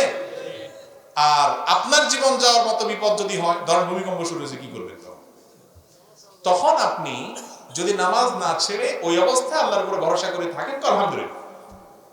আর যদি মনে হয় না খুব বেশি রিস্ক হচ্ছে, জীবন বাঁচানোর জন্য আপনি সরেন, ইনশাআল্লাহ সেটা জায়েজ হবে। কথা কি বুঝাতে পারছি? মূল বিষয় হলো, ফরজ নামাজের অবস্থায় যদি কেউ ডাক দেয়, সেই ডাকে সাড়া দিয়ে নামাজ কি করা যাবে না, ভাঙা যাবে। মসজিদে চেয়ারে বসে নামাজ আদায় করা যাবে কিনা? চেয়ারে বসে নামাজ আদায়ের প্রশ্ন সব জায়গায় মানুষ করে, ফিল্টার করে একই প্রশ্ন 10 জনে করে, তাও একটা রাখতেই হয়। ভাই, যে ব্যক্তি দাঁড়ায় নামাজ পড়তে পারে তার জন্য বসে নামাজ পড়া জায়েজ নাই, ফরজ নামাজ। যে ব্যক্তি ফরজ নামাজ দাঁড়ায় পড়তে পারে তার জন্য বসে পড়া কি নাই, জায়েজ নাই। যে ব্যক্তি দাঁড়ায় পড়তে পারে না, অথবা দাঁড়ানোটা পারে কিন্তু রুকু সিজদাটা পারে না, পিঠ ভাঙতে পারে না, কোমরে এত ব্যথা যে রুকু সিজদা করতে গেলে চিৎকার আসবে, ডাক আসবে, এত ব্যথা, অথবা ব্যথার চোটে সে আপনার অনেক বেশি কষ্ট পাবে যেটা তার সহ্য করার মতো না, অথবা ডাক্তার, একজন অভিজ্ঞ ডাক্তার যিনি আমার মুসলমান, দিনদার, নামাজি, নামাজের গুরুত্ব বুঝে, 5 ওয়াক্ত নামাজ, ফরজ নামাজ কিটা বুঝে, সেই রকম অভিজ্ঞ কোনো ডাক্তার যদি বলে যে মুরব্বী বা ভাই, আপনি নিয়মিত এভাবে মাজা ভাঙলে আপনার এই রোগটা বড় হতে পারে, বাড়তে পারে, সেজন্য আপনি ইশারা নামাজ পড়বেন, এরকম কোনো ডাক্তার যদি পরামর্শ দেয়, অভিজ্ঞ এবং দিনদার, তাহলে সেই ব্যক্তি চেয়ারে বসে ইশারা নামাজ পড়তে পারবে। অর্থাৎ দাঁড়ানোটা দাঁড়ায় পড়বে, বসার সময় কি করবে, হালকা একটু রুকু সিজদার নিয়তে করবে। আর যদি দাঁড়ানো থেকে বসাও, উঠা বসাটাও কষ্ট হয়, তাহলে পুরোটাই সে চেয়ারে বসে পড়তে পারবে। কিন্তু আমাদের দেশে আজকাল একটু কোমর ব্যথা শুরু হলে চেয়ারে বসে নামাজ পড়া শুরু, একটু শরীরটা খারাপ লাগতেছে, একটু ওনার একটু ভালো লাগতেছে না, উনি চেয়ারে বসে নামাজ শুরু করে দিবে। এরকম একটা ভাবসাব চলে আসছে না? অনেক লোক আছে যে এটা একটা ভাবের ব্যাপার স্যাপার হয়ে গেছে, আল্লাহ মাফ করুক, যে উনি সারা দুনিয়া দাবড়ায় বেড়াচ্ছে, হ্যাঁ, সারা দুনিয়া সব ভাঙি চুরি সে ফেলতেছে, মাশাআল্লাহ মসজিদে আসলে চেয়ার টেনে নামাজ বসে। এরকম লোক আছে না নাই? এত চেয়ার মসজিদে, এখন আমি সব জায়গায় এই কথা বলি, মসজিদ না আরএফএল এর দোকান বুঝা কঠিন, এত চেয়ার মসজিদ। এরকম জায়েজ নাই ভাইরে। আহকামুল হাকিমিন রব্বুল আলামিনের দরবারে সিজদা করতে পারা কপালের ব্যাপার, কপালের ব্যাপার ভাই। যে মন খুলে একটু সিজদা করতে পারে না সে জানে কত কষ্টে। ইয়াউমা ইউদআউনা ইলা সুজুদ, কিয়ামতের দিন আল্লাহর সিজদা দেওয়ার জন্য ডাকা হবে, সিজদা দাও। তখন সিজদা দিতে সবাই চাইবে। দুনিয়াতে যারা মালিককে সিজদা দিতে চায় নাই, মাথা নত করতে চায় নাই, সিজদা দেয় নাই, তারা দিতে চাইবে কিন্তু পারবে না। ফালা ইস্তাতিউন, তারা পারবে না। ভাইরা আমার, আল্লাহকে সিজদা দেওয়ার সময় আছে, দেন। বিশেষ করে যুবক ভাইরা, একটা সময় আসবে মুরব্বীদের মতো চাইলে ওযু ধরে রাখতে পারবেন না, সিজদা দিতে পারবেন না, কোমরটা ব্যথা হয়ে আসবে, বেশি সময় সিজদা থাকতে পারবেন না। একটু আল্লাহকে ডেকে নেন, একটু ইবাদত করে নেন। এই বয়সটা ইবাদতের বয়স, এই বয়সটা দুষ্টামি এবং হারাম কাজ করার বয়স নয়। আল্লাহ আমাদেরকে বোঝার তৌফিক দান করুন। সুদভিত্তিক পরিচালিত ব্যাংকসমূহে যে সকল শিক্ষাবৃত্তি প্রদান করে তা গ্রহণ করা যায় আছে কিনা? যেই শিক্ষাবৃত্তি সুদের থেকে দেয়া হয় সেটা নেওয়া কিনে জায়েজ নাই। দান দেওয়া হয় আল্লাহর সন্তুষ্টির জন্য। মসজিদে দান করে যদি বলে আমি মসজিদে কত দিছি, সে দান কি কবুল হবে? এটা যদি অন্যকে জানানোর জন্য দেয় যে আমি দিলাম, প্রকাশ্যে দিলাম যাতে আমার দেখা দেখে আমার আরেক বন্ধুও দেয়, এরকম উদ্দেশ্যে দিলে ভালো। কিন্তু বেশিরভাগ ক্ষেত্রেই মসজিদে টাকা দিয়ে ইমাম সাহেবকে আবার একটা কাগজ লিখে দেয় যে আমি এত দিছি, ইমাম সাহেব ঘোষণা দেয়, এটা শুনলে আবার একটু ভালো লাগে, ব্যবসা বাসা শুনলে যে আমি দিছি, সবার দিকে তাকায়, হ্যাঁ অমুকে দিছে। এরকম যদি হয় তাহলে এই দানের কোনো সওয়াব তো হবেই না, বরং একটা গুনাহ হবে, শিরকে আসগরের গুনাহ, যেটাকে রিয়া বলা হয়। রিয়া, লৌকিকতা, এটা গুনাহ হবে। ভাই, আপনার আল্লাহ তাআলা জানেন আপনি কি জন্য দিয়েছেন, ঠিক না বেঠিক? ইমাম সাহেব বেটার কাছে নাম দিলে কি লাভ হবে? বেচারার কাছে নাম দিলে কি লাভ হবে? ওই বেচারা ওই আলেম সাহেব আপনার নাম বললেই কি না বললেই কি, আহকামুল হাকিমিন তো দেখতেছেন, তিনি জায়গা মতো লিখে রাখবেন, আখিরাতে সওয়াব পাবেন। আর দুনিয়াতে মানুষের কাছ থেকে বাহবা আশা করবেন, এদিক সেদিক তাকাবেন ঘুরে ঘুরে যে আমি দিছি, দেখি কে কে আমার দিকে তাকায়, একটু ভাবসা বাসা শুনলে তাহলে ওখানেই শেষ, ওইটার কোনো সওয়াব আর পাবেন না। এই দানের কি মানে আছে রে ভাই? অনেকে ফ্যান একটা দিয়েও, গ্রামাঞ্চলে একটু বেশি দেখা যায়, ফ্যান একটা দিয়েও নাম লেখা দেয় সৌজন্যে, আলমারি একটা দিয়ে মসজিদে লেখা দেয় সৌজন্যে, মানে ফেরেশতারা খাওয়ার পায় না, না পায় কে দিছে নাম, এই জন্য ভালো করে নামটা লিখে দেয়। ব্যাপারটা কি এরকম ভাই? এটা খুব খারাপ জিনিস, খুব খারাপ জিনিস। আমি ঢাকায় এক মসজিদে একবার ছিলাম, আমার এক মুসল্লি একটা কাগজ দিছে, তো উনি টাকা দিছে, দেখছি দিছি, উনি টাকা দিয়েছেন, আমি বলার কি হলো, উনি টাকা দিছে আল্লাহর জন্য, আল্লাহ দেখছে, শেষ কাহিনী খতম। পরে আমি বলছি যে আল্লাহর এক বান্দা টাকা দিছে, আপনাদের সবাই দোয়া চাইছি, উনি দান করছেন, আল্লাহ যেন আমার মনের আশা পূরণ করেন, আমার সওয়াব দেন, দোয়া করবেন। নাম তো জরুরি না, আমরা সবাই নিয়ত করলাম। পরে নামাজের পরে এই লোকটা আমার ধরে বলতেছে, হুজুর মনে কিছু করেন না, আমার নামটা নিলে কি গুনাহ হইতো? তাই বললাম এটা কোন কথা? আপনার নাম নিলে সওয়াব হইতো কিনা সেটা বলেন। আপনার নামটা বললে কোনো সওয়াব হইতো কিনা? না, সওয়াব হইতো না। আপনার সওয়াব না হলে সে কাজ কেন করবে? আপনার জন্য দোয়া করছে, এটা সওয়াব হয়েছে, কাজের কাজ আমি করেছি, আমি আকাশ করি। আল্লাহ তাআলা আমাদেরকে হেদায়েত দান করুন। খবরদার দান করে মানুষের কাছ থেকে বাবা আশা করবেন না। এই দুই নম্বরের কাজ কেন করবেন? করবেন যেটা এক নম্বর করবেন। সাম্প্রতিক সময়ে মোবাইলের মাধ্যমে বিয়ের প্রচলন শুরু হয়েছে, বিষয়টা কি জায়েজ আছে? পরিষ্কার হওয়া উচিত। দেখুন, মোবাইলের মাধ্যমে বিয়ে জায়েজ আছে, একটু ব্যাখ্যা আছে। এক পাশে ধরেন কথার কথা পাত্র বিদেশে আছে, পাত্রী দেশে আছে, তাহলে নিয়ম হলো মোবাইলের মাধ্যমে পাত্র পাত্রর বাপকে, ভাইকে, কোনো একজনকে দায়িত্ব দিয়ে বলবে অমুকের মেয়ে অমুককে তুমি আমার সাথে বিবাহের প্রস্তাব দিবা, বা তারা প্রস্তাব দিলে তুমি আমার পক্ষ থেকে এই মহারণা বিনিময়ে কবুল করবা। এই দায়িত্বটা একজনকে দিবে। সেই একজন এখানে বসে দুজন সাক্ষীর সামনে তারা প্রস্তাব দিলে সে বলবে বিদেশে অমুকের প্রতিনিধি হিসেবে আমি সেটাকে কবুল করলাম। কথা কি বুঝাতে পারছি? এটাকে বলা হয় তাওকিল পদ্ধতি, অর্থাৎ প্রতিনিধির মাধ্যমে বিবাহ। এই বিবাহটা হলো ফোনের মাধ্যমে বিবাহের ক্ষেত্রে এই পদ্ধতির কথাই সারা বিশ্ব উলামা একরাম বলেন। আজকাল ভিডিও কলের মাধ্যমে হয়, আলহামদুলিল্লাহ, একই জিনিস ভিডিও কলের মাধ্যমেও হতে পারে। দুই দেশে দুইজন যদি হয় এবং শুধু ফোন কলে হাই হ্যালো কবুল আর ইজাব হয়, এই সমস্ত ক্ষেত্রে নানা কারণে প্রতারণার সম্ভাবনা থাকে। এই জন্য প্রতিনিধি দরকার হয়, যে তার পক্ষ থেকে এখানে একজন প্রতিনিধি থাকবে। কতজন এরকম হয়েছে যে বিদেশ থেকে বিয়ে করছে, যে আপনার হয়তো ছেলের নাম সুন্দর আলী, পরে দেখে কিছু সুন্দর আলী, ওইটা কুচকুচে কালো। বুঝে আসছে কথা? এরকম প্রতারণাও হয়। তো যাই হোক, সে বিষয়টা যেন না হয় সেজন্য এই তাওকিল। আরো এখানে সূক্ষ্ম একটা ফিকহি আপনার মূলনীতির কারণে ওলামায়ে কেরাম তাওকিলের পদ্ধতিতে এটাকে জায়েজ বলেন। আপনার সরাসরি প্রস্তাব ফোনে আর গ্রহণ ফোনে, পাত্রপাত্রী করবে সেটা কথা বলেন। তাহলে বিবাহের পদ্ধতি ফোনে করলে ওইভাবে উকিল ওইভাবে দুই সাক্ষীর সামনে হবে। স্ত্রী সন্তান নিয়ে বাইরের দেশে থাকলে বাবা মা যদি দেশের বাড়িতে একা একা থাকে তাহলে সেটা জায়েজ আছে কিনা? স্ত্রী সন্তান নিয়ে যদি কেউ বাইরে থাকে, দেশে বাবা মা থাকে, অসুবিধা নেই, জায়েজ আছে। কিন্তু বাবা মার খায় খেদমতের লোক ব্যবস্থা করতে হবে, তার জন্য কোনো কষ্ট না হয় সেদিকটা খেয়াল রাখতে হবে। বাবা মারও এক্ষেত্রে বোঝা উচিত যে ছেলে তার স্ত্রীর সাথে থাকলে তার চরিত্র ভালো থাকবে। অনেক বাবা মা আছে এটা বুঝতে চায় না, শুধুমাত্র বৌমারা রেখে দিতে চায় কাজের মেয়ে হিসাবে। ছেলে বিদেশে পড়ে থাকবে, তার চরিত্র কিভাবে হেফাজত হবে এটা বাবা মার বোঝা উচিত। আবার সন্তানেরও বোঝা উচিত যে আমার বাবা মা তারা কিন্তু আমাকে কোলপিঠে করে বড় করেছেন, বৃদ্ধ হয়েছেন, এখন খেদমত দরকার। আমি নিজেও নাই, বউটাও নিয়ে আসলাম, তাহলে খেদমত কে করবে? অন্তত লোকজন দিয়ে, টাকা পয়সা দিয়ে, কাজের লোক রেখে, ভাই বোন আত্মীয় স্বজনকে দিয়ে বাপ মার যাতে কোনো ত্রুটি না হয় সেদিকটা তাদের কি করতে হবে, খেয়াল রাখতে হবে। আবার আজীবন বউ বাচ্চা নিয়ে বাইরে পড়ে থাকবো, বাপ মার কাছে এসে থাকবে না, তাদেরকে নিবে না, এটা আরেক অবিচার। আজকাল যুবক ভাইরা অনেক সময় খেয়াল করেন না বিষয়গুলো। মুরব্বী যখন হবেন তখন বুঝবেন ছেলের ঘরের নাতি আদর করতে মনে চায়, নাতনি আদর করতে মনে চায়, তখন নিঃসঙ্গ লাগে। সেই সুযোগ তাদেরকে করে দিতে হবে, তাদেরকে নিবেন, বা তারা শহরে যেতে না চাইলে তাদের কাছে এসে থাকবেন। কিন্তু বাবা মারা আবার সারা জীবন যদি চান যে বৌমা আমার এখানে পড়ে থাকো, তুমি আজীবন ঢাকায় বা বিদেশে পড়ে থাকো, সেটাও কিন্তু বাবা মায়ের উচিত না, এটা ন্যায্য কাজ না। সবাই সবার দায়িত্বের ব্যাপারে সচেতন হইতে হবে, তাহলে ইনশাআল্লাহ কোনো অশান্তি সমাজে আর হবে না। মোবাইল ফোনে ইমার্জেন্সি ব্যালেন্স নেওয়া জায়েজ আছে কিনা? মোবাইল ফোনে ইমার্জেন্সি ব্যালেন্স নিতে পারেন, কিন্তু সেটা পরিশোধ করতে হবে।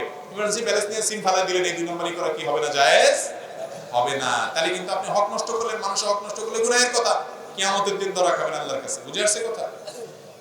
জুমার খুতবা চলাকালে কেউ কথা বললে আমাদের করণীয় কি? জুমার খুতবা চলা অবস্থায় যদি কেউ কথা বলে, মুগুন নিয়ে দিবেন বাড়ি মাথার উপর, ঠিক আছে না? অথবা ধমক দিয়ে চোখ না বলবেন চুপ, খুতবা চলা অবস্থায় কথা বলা হারাম, তারা নিষেধ করবেন না? কেন অসৎ কাজে বাধা দিবেন না? খুতবা চলা অবস্থায় কথা বলা তো গুনার কথা না ভাই। রাসূল আকরাম সাল্লাল্লাহু আলাইহি সাল্লাম বলেছেন, ইমাম যখন খুতবার জন্য বের হয় উঠে, তখন কোনো কথা বলা চলবে না, কোনো শব্দ নেই। এমন কি কেউ কথা বললে এ ভাই চুপ, এই কথাটাও বলা যাবে না, ইশারায়, হাত দিয়ে ইশারায়, মানে কোনো শব্দ বলা যাবে না, কাউকে চুপ করার জন্য বলা যাবে না। আর আমাদের দেশে আল্লাহু আকবার, খুতবা শুরু হয়, এবার আমরা তখন দান বাক্স ছাড়ি, ঠিক না? ঠুকঠাক আওয়াজ, রাজন আইসক্রিমের পেটির আওয়াজ, ঠিক না? ঠিক। খবরদার এই কাজটা করবেন না। এই কাজটা বেশিরভাগ মসজিদে এখনো মানুষ করে, বিশেষ করে গ্রামাঞ্চলে। দান বাক্স যা ছাড়া দরকার খুতবার আগে পরে করবেন। খুতবা শুরু হয়ে গেছে, কোনো দান বাক্স ছাড়াছাড়ি চলবে না, অন্য কাজ করবেন না। এবং ওই সময় দেখা যায় যে মসজিদের কমিটির লোকজন, সভাপতি, সেক্রেটারি, দান বাক্স, টাকা পয়সা, এই কথা সেই কথা, এগুলো জায়েজ না, গুনাহের কথা, আমরা জানি না। ইমাম যখন খুতবা শুরু করবে সব সাইলেন্ট, সবাই চুপ, চুপ হয়ে সবাই খুতবা শুনতে হবে। বুঝতে পারছেন কথা? এটা ওয়াজিব। যদি ওই সময় কথা বলেন ওয়াজিব তরকের গুনাহ হবে, কাউকে চুপ করতেও বলা যাবে না, এত বড় বিষয়। সামনে তো 31st নাইট, এই 31st নাইট সম্পর্কে কিছু বলেন, এই সম্পর্কে তো ওয়াজ হয়ে গেছে। রাতে আমি স্বপ্নে মেজাজের ভারসাম্য হারিয়ে ফেলি, করণীয় কি? স্বপ্নে ভারসাম্য হারালে কি, শুধু খুন করলে বা সমস্যা? স্বপ্নে যদি 2-4টা খুনও করে ফেলান, দুনিয়ার শরীয়তে, আল্লাহর শরীয়তে অথবা দুনিয়ার আদালতে কোনো জবাব দিতে আছে? তাহলে স্বপ্নে মেজাজ হারাই ফেলে এটা নিয়ে চিন্তা করার কি আছে? হ্যাঁ, তবে আশেপাশে মানুষ থাকলে বক্সিং দিয়ে মার খায় না, এটা আপনি ঠিক রেখে। আপনি মেজাজ হারায় ফেলে আশেপাশে গুতেগাতি দিয়ে এরপর যদি নাকশা মাকশা উল্টে দেয় কেউ, সেটা দায়িত্ব আপনার, ওটার জন্য আপনি আমার ধরেন না। কিন্তু স্বপ্নে যদি মানুষ কোনো অন্যায় কাজ করে, সে কোনো খারাপ কাজ স্বপ্নে করে ফেলে, স্বপ্নে হয়ে গেছে, এটার কারণে তার কি হবে না? কোনো গুনাহ হবে না, কারণ এটা তার ইচ্ছাকৃত না, ইচ্ছার বাহিরে, কোনো অসুবিধা। সফর অবস্থায় কসর নামাজ না পড়লে পরবর্তীতে এই নামাজ কাজা করার নিয়ম কি? সফর অবস্থায় যদি আপনার কসর নামাজ ছুটে, বাড়িতে আসার পর এটা কাজা যখন করবেন, সফরে যে 2 রাকাত কাজা হয়েছে, যোহর আসর এশা, ওইরকম 2 রাকাত পড়বেন। সফরে যেরকম কাজা হয়েছে বাড়িতে এসে কাজা করলে ওই সফরটাই পড়বেন, অর্থাৎ কসর পড়বেন। কথা বুঝে আসছে? আর বাড়িতে কাজা হলে সেটা যদি সফরে যায় পড়েন, তাহলে পড়বেন কিভাবে? পুরোটা পড়বেন যেরকম বাড়িতে থাকতে পড়তেন। জুমার দিন পরে এসে সবার গায়ের উপর দিয়ে সামনের কাতারে যাওয়াটা কতটুকু শরীয়ত সম্মত? এটাও খুব একটা খারাপ কাজ, আমাদের দেশে অনেক ভাইরা করেন, একটু নেতাগোতারা বেশি করেন, ঠিক না? মসজিদ কমিটির লোকজনরা একটু উল্টাপাল্টা, কিছু গুনাহ আছে এগুলো কমিটির লোকদের স্পেশাল, কিছু পাপ আছে, অপকর্ম আছে, এগুলো স্পেশাল ফর কমিটির লোক, স্পেশাল ফর আপনার মাতবর সর্দার, কারণ জাহান্নামে যাইতে হলে কিছু নেতাও দরকার আছে। কেন জাহান্নামের কথা বললাম জানেন? হাদিসে আসছে নবী করিম সাল্লাল্লাহু আলাইহি ওয়াসাল্লাম বলেছেন, জুমার দিনে আপনি মসজিদে আসলেন পরে, এরপরে মানুষের গাড় ধাক্কায় ধাক্কায় সামনে গেলেন, এটা হলো আপনি জাহান্নামের ব্রিজ পার হয়ে গেলেন। খতিব সাহেব আসলেন, তিনি গেলেন, তার কথা ভিন্ন, তাকে তো সামনে যায় খুতবা দিতে হবে, কিন্তু এটার জন্য উচিত হলো সামনে একটা দরজা রেখে খতিব সাহেব আসার রাস্তা করা আলাদা। কিন্তু মসজিদ কমিটির লোকজন তারা অনেকে দায়িত্ব পালন করেন, যে ঠিক আছে হয়তো তার পিছনে সামনে দোতলায় অনেক কাজ কাম দায়িত্ব পালন করতে হয়েছে, সেই জন্য উনি গেছেন আবার আসছেন, এটা তো একটা ওজোর আছে। কিন্তু একেবারে আমি নেতা মানুষ, সামনে যাইতে হবে, তো আপনি সামনে চাইলে আগে আসবেন, পরে আসা এরকম আগে যাওয়া উচিত না। মাতবরি সব জায়গায় করেন, আল্লাহর ঘরে করেন না। এখানে সবাই গোলামি করতে আসছে, এখানে আবার কিসের অহংকার? গোলামি করতে এসে পরে আসছেন, পরে বসবেন। এখানে গরিব হোক আর ধনী হোক, জায়গা আগে আসছে, আগে জায়গা নিয়েছে তার হক। অনেক মসজিদে দেখবেন জায়নামাজ রেখে দেয়, দেখছেন আপনারা? দুইটা তিনটা চারটা, অমুক সাপ তমুক সাপ তমুক সাপ বহুত সাপ, এই সব সাহেবদের জানামাজ। এই জানামাজগুলো জান্নাতে নিবে না, এই জানামাজগুলো জাহান্নামে নিতে পারে। কারণ এটা অহংকারের জানামাজ যদি হয় যে আমি অমুক সাহেব, এটা আমার জন্য রিজার্ভ। মসজিদে আবার কিসের জায়গা রিজার্ভ? আল্লাহর ঘর, আপনিও গোলাম, আমিও গোলাম, সেও গোলাম, সবাই গোলাম। এখানে কেউ মালিক না, এখানে কেউ কি না? মালিক না, গোলাম হয়ে আসছেন। এখানে আবার কিসের অহংকার? কোনো জানামাজ থাকবে না। আরে ভাই, মুয়াজ্জিনের জায়গাও জরুরি না যে ইমামের বরাবর হইতে হবে, যেখানে জায়গা হবে সেখানে দাঁড়াবে। তারপরও যদি মুয়াজ্জিন সাহেব জায়গা দেন দিলেন, কিন্তু আপনি আশেপাশে 4টা 5টা 7টা জানামাজ দখল করে রাখলেন, এই অনাচার এবং পাপের কাজ, অহংকারের কাজ, এটা জায়েজ নেই। একজন রিকশাওয়ালা দিনমজুর আসবে, সে ওই জায়গায় দাঁড়ানোর অধিকার তার আছে, আপনি ওকে দাঁড়াতে দিবেন না, রিজার্ভ করে রাখবেন। এই অন্যায় কাজ দুনিয়ার সব জায়গায় করেন, মাতবরি করেন, রিজার্ভ রাখেন, আল্লাহর ঘরে এটা করবেন না। গুনাহের কথা, সর্বসম্মতিক্রমে গুনাহের কথা, অন্যায়ের কথা, এটা আল্লাহ নারাজ হবে। মানুষের হক নষ্ট করা হয়, আল্লাহর ঘরে মাতবরি করা হয়, গুনাহ হবে। আরেক বোনের প্রশ্ন, মসজিদে নিয়ত করে টাকা দেওয়া জায়েজ আছে কিনা? অবশ্যই জায়েজ আছে, আপনি মসজিদে টাকা নিয়ত করে দিতেই পারেন, কোনো অসুবিধা নেই। রাতে স্বপ্নদোষ হলে ফজরের নামাজের আগে নিজেকে নাপাক মুক্ত করতে হলে শরীরে কতটুকু অংশ ধৌত করতে হবে? গোসল ফরজ হওয়ার জন্য তো পুরো শরীর ধুইতে হবে, নাপাক আগে ধুয়ে ফেলতে হবে, পুরো শরীর কি করতে হবে? ধুয়ে ফেলতে হবে, তারপর মানুষ পাক হবে। একজন প্রশ্ন করেছেন, কোন ধরনের পোশাক পরে নামাজ পড়লে নামাজ হবে না? যেই পোশাক পরলে শরীর দেখা যায় ওই পোশাক পরলে মহিলাদের নামাজ হবে না। শাড়ি পরে যদি নামাজ পড়েন আর হাতের এই যে আপনার গোসা অথবা পেট, পিঠ, বুক বা কাঁধ এগুলো দেখা যায়, চুল দেখা যায়, তাহলে কি হবে না? নামাজ হবে না। আপনি শাড়ি পরেন আর যাই পরেন, উপর দিয়ে আরেকটা ওড়না পরেন বা যাই পরেন, মাথা থেকে পা পর্যন্ত শুধু মুখমণ্ডল, দুই হাতের কবজি ছাড়া আর পায়ের পাতা ছাড়া, নিচের অংশ ছাড়া সব কি করবেন? ঢাকতে হবে। এমনকি চুলও হালকা একটু দেখা গেছে 1 সেকেন্ডের জন্য ভিন্ন কথা, হয়তো সরে গেছে, এর সাথে সরা দিলেন, কিন্তু পুরো নামাজ জুড়ে আপনার এই হাতের এই যে অংশগুলো এগুলো যদি খোলা থাকে নামাজ হবে না। আমাদের অনেক মা বোনরা আছে বিশেষ করে গ্রামে, এখনো ওই শুধু শাড়ি পরে এমন ভাবে নামাজ পড়ে যে তার শরীরের বিভিন্ন অংশ দেখা যায়।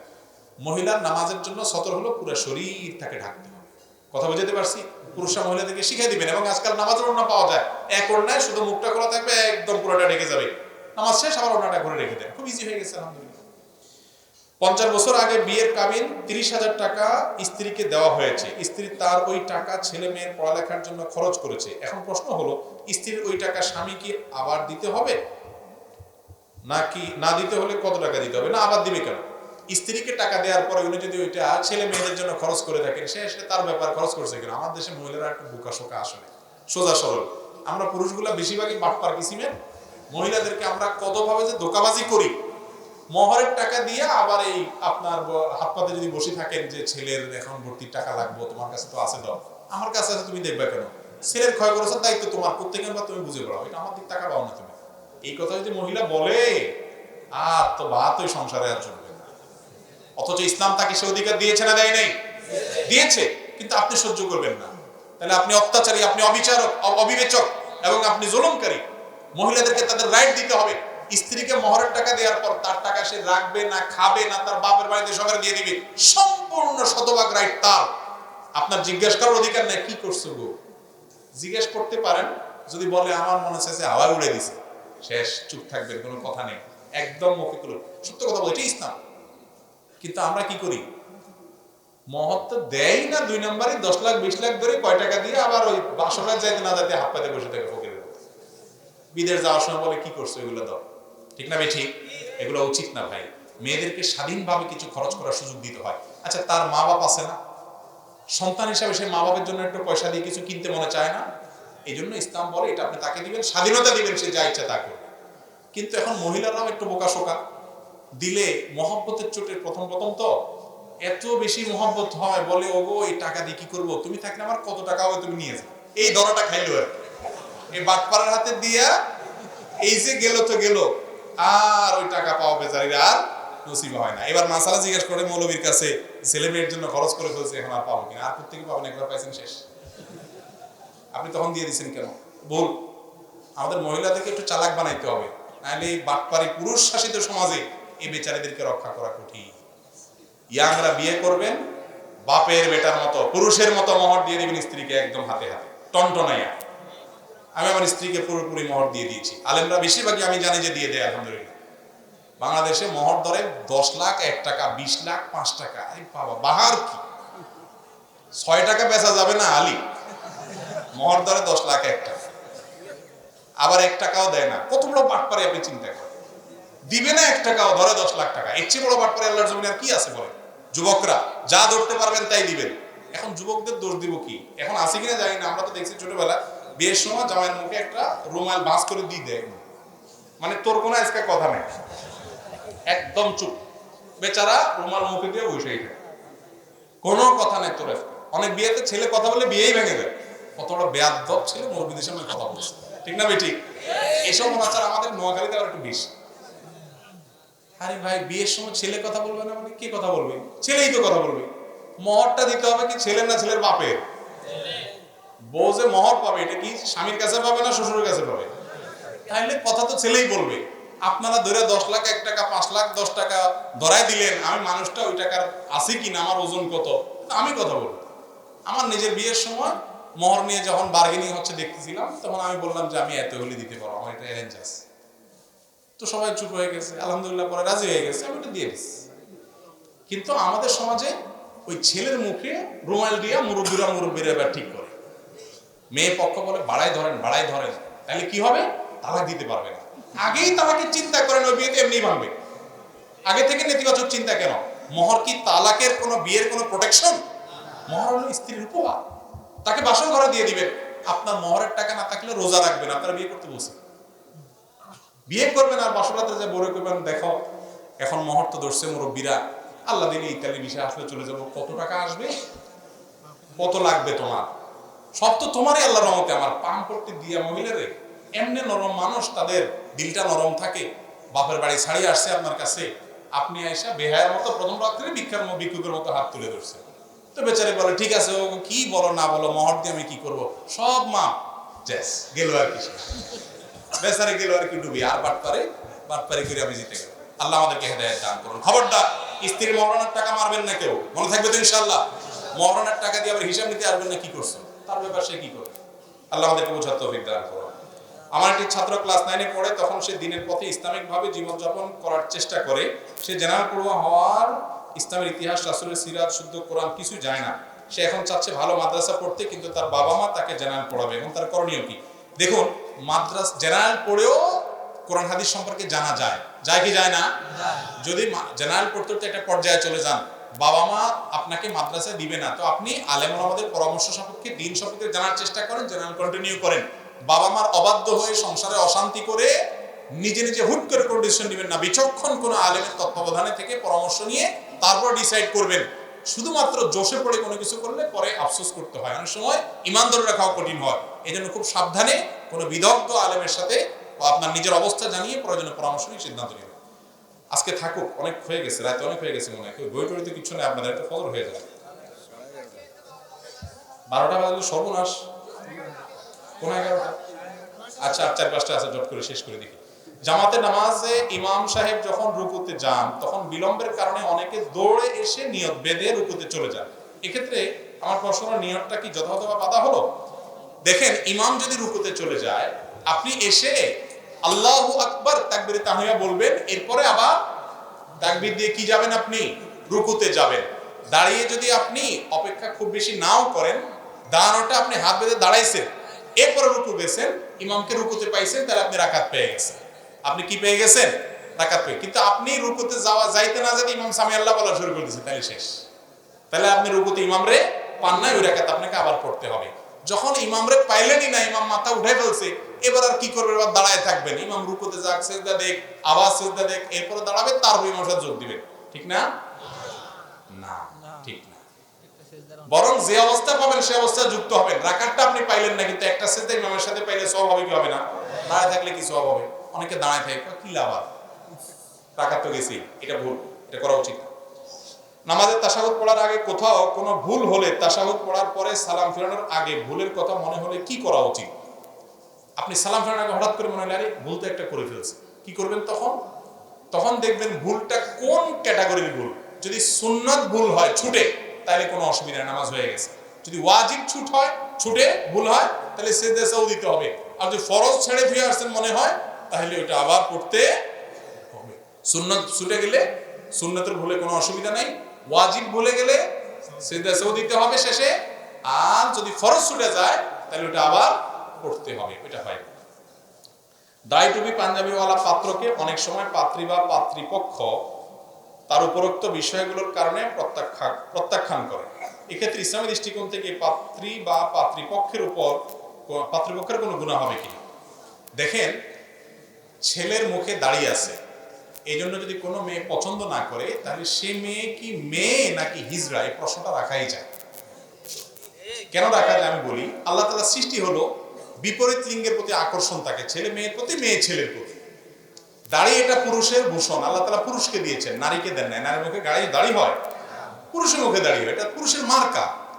পুরুষের মার্কা থাকলে এটা দেখে তো নারী আকৃষ্ট হবে। এখন মার্কা দেখে যদি নারী পালায়, তাহলে এটা কি নারী না হিজড়া, এটা নিয়ে প্রশ্ন তোলা যায়। যাই হোক, আল্লাহ মাফ করুক, একটু আক্রমণ করে বলছি, আল্লাহ মাফ করুক। মূলত আমাদের যে সমস্ত বোনেরা বা যে সমস্ত অভিভাবকরা দাড়ির কারণে কোনো ছেলেকে প্রত্যাখ্যান করেন, নবীজির সুন্নাতের কারণে, ওয়াজিবের কারণে, শরীয়তের কারণে, ইসলামের কারণে যদি কাউকে অপছন্দ করেন, তাহলে এটা ঈমান বিরোধী একটি চেতনা। এটার কারণে ঈমান চলেও যেতে পারে কোনো কোনো ক্ষেত্রে। এত ডেঞ্জারাস একটা বিষয়। কথা কি বুঝাতে পারছি? মনে রাখবেন, ছেলে ভালো মানুষ কিনা, মেয়ে ভালো মানুষ কিনা, এটাই হলো মূল সম্পদ। টাকা পয়সা, রূপ, লাবণ্য, এগুলা কোনোটাই মানুষের মূল জিনিস না। এই জিনিসটা মানুষ একটা সময় বুঝে, তখন আফসোস করে আর কাজ হয় না। এই জন্য দেখবেন ছেলেটা মানুষ কিনা, ভালো মানুষ কিনা, মেয়েটা ভালো মানুষ কিনা, সম্পদ এগুলা কুলিয়ে কামায়, চামারে কামায়, বিভিন্ন মানুষ কামায়, তারও একসময় সম্পদ হয়ে যাবে হয়তো, কিন্তু মনুষ্যত্ব এটা কখনো অমানুষের সাধারণত আসে না। এই জন্য মনুষ্যত্ব দেখবে। শুক্রবারে জুমার নামাজের স্বামী পড়ার আগে স্ত্রী নামাজ পড়তে পারবে না, এই কথাটা কি সঠিক কিনা? আমাদের দেশে মহিলাদেরকে আমরা একেবারে দাসী বানাই ফেলছি, আল্লাহ মাফ করুক। স্বামীর নামাজের সাথে বউয়ের নামাজের কি সম্পর্ক? ওয়াক্ত হয়ে গেছে, নামাজ পড়ে ফেলবে। স্বামী বেটার বেনামাজি হলে কি স্ত্রী বসে থাকবে যে আমার স্বামী নামাজি হোক তারপর পড়বো? সম্পূর্ণ অনর্থক কথা। এরকম কোনো কথা নাই। ভোর রাতে আজানের পূর্বে মানুষকে ডাক করে নামাজের জন্য জাগ্রত করা কি শরীয়ত সম্মত? না, মোটেই শরীয়ত সম্মত কাজ না, খুব খারাপ কথা। অনেক মসজিদ থেকে আপনারা এগুলো করেন, মাইক দিয়া, বিশেষ করে রমজান মাসে 3টা থেকে নিয়ে আরে সুর। আরে ভাই, ওই সময় কেউ তাহাজ্জুদ পড়তে পারে, কেউ হয়তো রোজা রাখবে না, কোনো মহিলা মানুষ পিরিয়ডে কেন রোজা রাখবে না, তারে আপনি ঘুম হারাম করে দিচ্ছেন, বাচ্চা দিচ্ছেন, এই সমস্ত দরকার কি? আজকাল অ্যালার্ম বের হয়েছে, সবাই যার যার মোবাইল অ্যালার্ম দিয়ে উঠতে পারে। দরকার হলে একটু হালকা ডাক দিয়ে দেন। 2 ঘন্টা 1 ঘন্টা ধরে মসজিদে মুয়াজ্জিনরাও তো আজকাল আর কষ্ট করা লাগে না, ইউটিউব চালিয়ে দিয়ে মাইকে ধরে তো আর গাইতেছে। মানুষের ঘুমের কষ্ট হয়, ইবাদত বন্দেগী হয় না, এটা জায়েজ নাই, এটা গুনাহের কথা। আমাদের দেশে বহির্বিশ্বের কিছু লোক নিজেদেরকে আহলুল কোরআন দাবি করে। তাদের কথা হচ্ছে হাদিস মানা যাবে না, কারণ হাদিস নাকি মানুষ লিখেছে। হাদিস মানলেও হাদিসের ব্যাপারে নাকি সন্দেহ রাখতে হবে। এখন কেউ যদি হাদিস না মেনে বা হাদিসের ব্যাপারে সন্দেহ পোষণ করে, শুধু কোরআন কারীম অনুসরণ করে, তাহলে সে কি, তার ইমানে কোনো সমস্যা হবে কিনা? ভাই, হাদিস মানুষে লিখছে, কোরআনটা কি তার কাছে আল্লাহ এসে দিয়ে গেছে? এটা হলো ভ্রান্ত সম্প্রদায়, ভালো করে সাবধান থাকবেন। এরা মুনকারে হাদিস অস্বীকারী, এরা আহলুল কোরআন নিজেদেরকে দাবি করে। কিউআরএফ একটা বাইরে হয়েছে, কোরআন রিসার্চ ফাউন্ডেশন। এরা দেখবেন অনেক বক্তার নামের শেষে লেখা সদস্য কিউআরএফ, কোরআন রিসার্চ ফাউন্ডেশন। এদের কথা হলো এরা রাসূল আকরাম সাল্লাল্লাহু আলাইহি ওয়াসাল্লাম হাদিস মানে না। ভাই, হাদিস ছাড়া কোরআন দিয়ে সে পরিপূর্ণভাবে ইসলামের উপরে চলতে পারবে? কোরআনে শুধু নামাজের কথা বলা আছে, কিভাবে পড়বেন, কয় রাকাত পড়বেন, কিছু আল্লাহ বলেন নাই। তাহলে হাদিস ছাড়া আপনি কেমনে চলবেন? কোরআন তো সাহাবীদের থেকে ভায়া পরম্পরা আমরা পাইছি, হাদিসও তাদের মাধ্যমে পাইছি। যদি কোরআনের পরে হাদিস বলে সন্দেহ করেন, তাহলে কোরআনের পরে সন্দেহ আসবে না? এটা হলো নাস্তিকদের, ইসলাম বিদ্বেষীদের ষড়যন্ত্র। তারা ইচ্ছাকৃতভাবে কোরআনের প্রতি একসময় সন্দেহ যেন আসে, যেন আগে হাদিসের প্রতি সন্দেহ তৈরি করে। হাদিস ছাড়া শুধু কোরআন মেনে কেউ কখনো মুক্তি পেতে পারে না। তাহলে আল্লাহ তাআলা কোরআন জিবরিল দিয়ে পাঠাইতেন, রাসূল পাঠাইতেন না হাদিস ব্যাখ্যা করার জন্য? আল্লাহ তাআলা কিতাবুল্লাহ দিয়েছেন, সাথে রিজালুল্লাহ দিয়েছেন। কিতাবও লাগবে, রাসূলের হাদিসও লাগবে। আমরা শুধু কোরআন মানি না কোরআন হাদিস মানি? শুধু যদি কোরআন মানি তাহলে রাসূলের দরকার ছিল না। অতএব এগুলো যারা বলে তারা ভ্রান্ত। আবার তাদেরকে দিনের সাথে খাওয়াইছে না। আমাদের সাথে যে সমস্ত অন্য ধর্মাবলম্বী ভাই বোনেরা আছেন, হিন্দুরা, অন্যরা, তাদের সাথে আমাদের সুসম্পর্ক, হাসি মুখে সম্পর্ক থাকাতে দোষের কিছু নাই, বরং ভালো। ইসলামের সৌন্দর্য তাদেরকে দেখাবেন। কবরে সিজদা করা, পীরকে সিজদা করা, মাথা নত করা, সম্মান জানানো জায়েজ কিনা? এগুলো শিরক। সিজদা একমাত্র কার জন্য হবে? আল্লাহর জন্য হবে। সিজদা কার জন্য হবে ভাই? আল্লাহর জন্য হবে। আল্লাহ ছাড়া কাউকে সিজদা করা যাবে না। কোন কবর মাজারকে সিজদা করলে সেটা আপনার ঈমান বিধ্বংসের কারণ হবে, শিরক হবে। মেয়েদের প্যান্ট পরা সম্পর্কে জানতে চাই, বাজারে বা বাড়িতে বললে খুশি হব। মেয়েরা এমন পোশাক পরবে যেটা ছেলেদের সাথে মিল না হয়, ছেলেরা এমন পোশাক পরবে যেটা মেয়েদের সাথে মিল। এখন ছেলেদের পাঞ্জাবিতে ওড়না থাকে, দেখছেন? ছেলেদের পাঞ্জাবির সাথে ওড়না দেয়, দেখছেন আপনারা? ওই যে মেয়েদের জামার ওড়না নিচ্ছে, ছেলেদের তো ওড়না নেই। আবার ওড়না কেন বুকে? তো ওড়না থাকে একটা, পেঁচা রাখে ঠিক মেয়েদের মতো। আবার মেয়েরা ছেলেদের লেবাস পরে। নবী করিম সাল্লাল্লাহু আলাইহি সাল্লাম বলেছেন, লাআনাল্লাহুল মুতাশাব্বিহিনা মিনার রিজালি বিন নিসা, লাআনাল্লাহুল মুতাশাব্বিহাত মিনান নিসা বির রিজাল। যে পুরুষ মহিলার বেশ ধারণ করে, যে মহিলা পুরুষের বেশ ধারণ করে, উভয়ের উপরে আল্লাহর লানত নাজিল হয় এবং এদের পুরুষত্ব এবং নারীত্ব কমে যায়। নারীত্বের মধ্যে নারীর মর্যাদা, পুরুষত্বের মধ্যে পুরুষের মর্যাদা। আল্লাহ কেন আলাদা করে সৃষ্টি করেছেন যদি কোনো তারতম্যই না থাকে? সব একাকার যারা করতে চায়, সস্তা স্লোগান এরা দেয়, বাস্তবতা বিবর্জিত কথা বলে। নারীর নারীত্বে মর্যাদা, পুরুষের পুরুষত্বে মর্যাদা। অতএব কোন নারী পুরুষের বেশ ধারণ করে পোশাক আশাক করলে সেটা গুনাহ, আবার কোন পুরুষ মহিলার বেশ ধারণ করে পোশাক আশাক করলে সেটা গুনাহ। এখন ছেলেরা জুটি বাঁধে মাথায়, আর মেয়েরা চুল ছোট করে ফেলে একেবারে। ঠিক না ভাই? ঠিক। আল্লাহ আমাদের বুঝার তৌফিক দান করুন।